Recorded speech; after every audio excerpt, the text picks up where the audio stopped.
Alright, so I'm going to replace the battery and the key fob from my 2018 Cadillac CT6.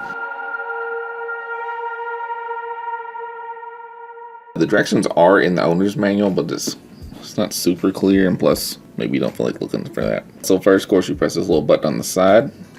This key comes out. If you needed to, obviously get in the car without the fob, that would work. You're going to need one of these batteries, the CR2032. I got this little 4-pack from Amazon.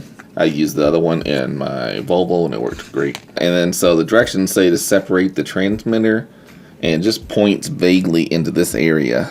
And it says don't use metal, or do not use a key slot to pop it open. So you really can't. It says don't use this slot somewhere over here. It's not very clear. I'm going to use an old credit card. So it pops right open. You can see this is the old battery, and as you can tell, that's the back side that doesn't have the number on it. So remove the old battery. Do not use a metal object to remove it. So I'm going to, once again, use an trusty old credit card. So you can see the one I popped out is a Panasonic CR2032, 3 volts. Alright, and this is the Amazon one, and it will say 3 volts on there. It says the CR2032 in the owner's manual itself.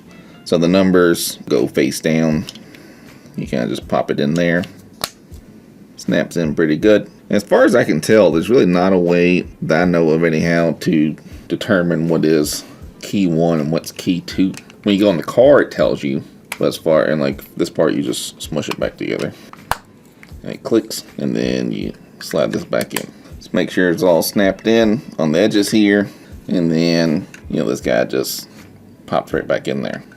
And that's it. And like I said, I don't think there's a way to tell which key fob is 1 or 2 until you actually get into the car. But so far, I'm pretty happy with the car. Alright, thanks for checking me out.